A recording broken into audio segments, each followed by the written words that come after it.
are on a very breezy, sunny afternoon, Friday afternoon. What a delightful day. We are so blessed to be here. Oh, awesome. This beautiful energy and the sunshine and the garden. This is fabulous. Thank you. Thank you for this opportunity. Yeah, thank you for having me. So I'm going to read your introduction because it's just so beautifully written. Of course, I might have to add something at the end. So here we are today with Nancy Mueller, who enthusiastically refers to herself as Mastering Your Beliefs Sensei. Nancy is passionate about her role as Sensei because it speaks volumes about the work she does and the journey that started with this work. Nancy, please take a minute and just tell us about your journey to becoming a Sensei. Well, thank you for asking.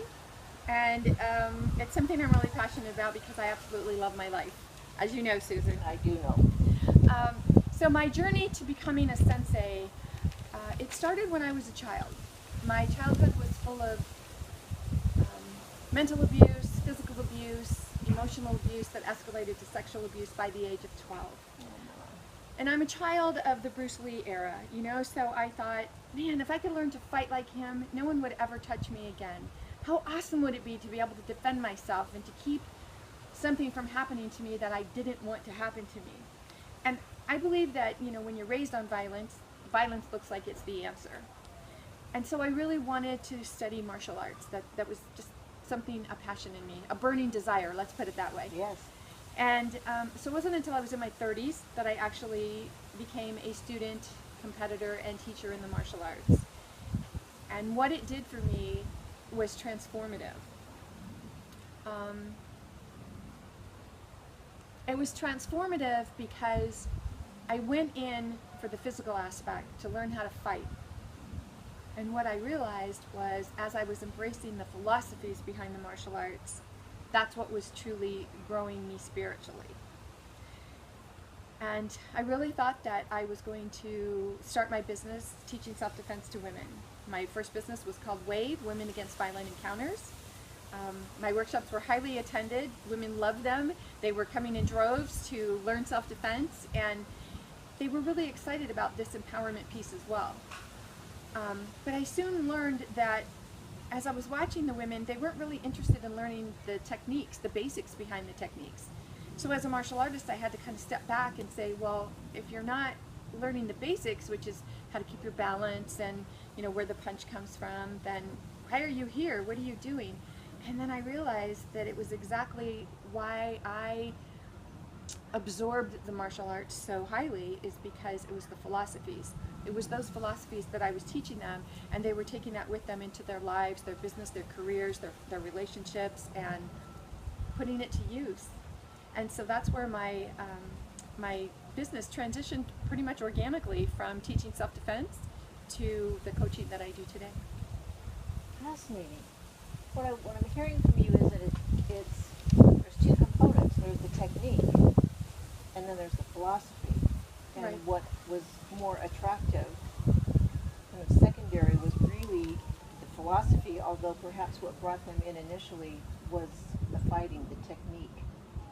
Isn't that fascinating? How many times are we attracted to something thinking this is what we want, and then we end up getting something very different, and that's truly what we need? So Well, you're filling a valuable need here. I think so, and I also think that it bears pointing out right now is that I had this longing, obviously, for a very long time in my life, and so it's really important for us to follow a longing, a hunch, an intuition, whatever it is that you want to call it, because it's calling to you for a reason. And when it calls to you, of course we have free will. We can choose to do it or not do it. Right. And obviously, for whatever reason, I chose to not heed the calling until I was in my 30s. So I think everything comes to us when it's supposed to come to us. Exactly. And when it did, you took Bam. action. Bam! Absolutely. So that's great. That gives us some background information on your journey to becoming a sensei. And now let's talk about your Mastering Your Beliefs program and the Sensei of Mastering Your Beliefs. So how did you come in to develop that? Well, the term sensei, roughly translated, means teacher. And it's a Japanese term, and the word teacher, it translates roughly into before born, meaning that my information was born before your information. So I have knowledge of something that you want knowledge of, and I happen to have learned it prior to you, so you're seeking me to help you learn it. So we're sharing information. That's beautiful. It's really heartfelt, and I'm very passionate about that, and that's why the term, the title, if you will, is really important to me, because I know that it's not something I'm teaching, it's something I'm sharing, because there's never one way to do anything. So when one can share their knowledge with someone else and it empowers them or puts them on the path to their journey, I just can't think of something better to share with another person.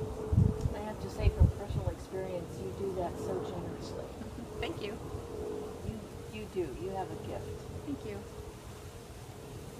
And you've earned the title Sensei. Thank you. But your clients think so too, don't they? Well, you know, I think that it probably takes the woman who is looking for an empowerment piece in her life. And I've been told that the word empowerment, it's not something that people really think about, like, oh, I don't want to be empowered. But I think every woman wants to be empowered based on how I think empowered means. And for me, being empowered means that you have the say over your body, your mind, your choices. It's your choice. And I'm a big believer in life is all about choices. So I suppose your audience has never heard you say that before, have they? maybe a couple times. So in creating this Mastering Your Beliefs program, who are the clients now that are just gravitating towards you? Well, the Mastering Your Beliefs program, it kind of starts with a formula. Struggle minus resistance equals success. Wait, I'm going to borrow over here. That's a tweetable moment. Can you repeat that again, please? Yes. Struggle minus resistance equals success. And in the martial arts, we have a technique called a parry. And what a parry is like if there are two equal forces coming at each other, and they're both pushing on each other. Obviously, you're not going anywhere because they're equal forces. Right. But all one person needs to do is kind of step off and let this person use their own energy, their own force, everything that they had behind it, to just go sailing by. So when they go flying by and land on their head or wherever they land, they're actually using their own force to do it. And the way that that happened was because this person stopped resisting and just stepped off. And so often when we have a fear in our life, something that we're struggling with, which causes fear, we tend to resist it. We tend to ignore it. We tend to maybe look to drugs or alcohol or sex or retail therapy, something so that we don't have to deal with it. And instead of resisting it, which is what we're doing when we're trying to find something to take its place, when we just learn to stop resisting and step off, that struggle kind of goes on its own, and it opens it up to, oh, okay, this is what I was so afraid of, this is what I was resisting, and it empowers us to be able to take a look at it and pull the pieces apart and see that it's not the spooky thing that we thought it was. And therein lies the success, because it's just that part of no longer struggling. So back to your example earlier of the martial arts, so you are teaching technique in addition to philosophy and beliefs. Everything comes back to it for me, which is why I think it's so, because it's so ingrained in me. It's like everything I think of in terms of the martial arts. And how did I finally understand that? Oh, it was through this technique. And I know when I started as a new student, as a white belt, I went in very mechanical, like, oh, you have to do this and do this and do this. But the more you study, you realize that all of these pieces and parts fit together. It's like this lifelong dance. You know, you have to learn to crawl before you can learn to walk, before you can learn to run, type thing. And so they're all intermingled. And so everything relates back to me, for me, to the martial arts. And I kind of put it into perspective that way. A wonderful example. Thank you. I know you're a speaker, and I'm going to come to this question in just a minute, but I just really feel compelled to ask you this. If you can think of one client that has come to you recently, and the amount of time, a few weeks, a few months that you spent coaching them, and then what is their life like today? So what was their life like, the work that you did together, and then how are they different? How are they experiencing life today? Well, one client that comes to mind, when I use the word fear, that seems to generate something within every woman. And it could be a fear of walking into a group full of people and striking up a conversation. It could be a full-on fear of maybe trauma or abuse. Fear comes in all shapes and sizes. And fear is basically what I like to say, false evidence appearing real. So whenever we step outside of something that we know, again, I call it your known zone, and we're trying to do something different than we've done before, make a different choice, we have fear around it. That's right. And so when you can stop and say, okay, wait, let me look around. I'm not in physical danger. There's no big boogeyman coming after me. Now you know that that fear is in your mind. But it's there because it's really trying to protect you. It's trying to say, now you're trying to go somewhere that we've not gone before. Are you sure you really want to go here? Right. And when we can take a look at that fear and understand, well, where is it coming from? And fear being a surface emotion, there's so many underlying feelings or beliefs, emotions behind that, below that. Right.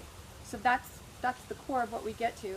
So in a couple of the clients recently that I think about most, they've had a fear around a specific something that they were going through.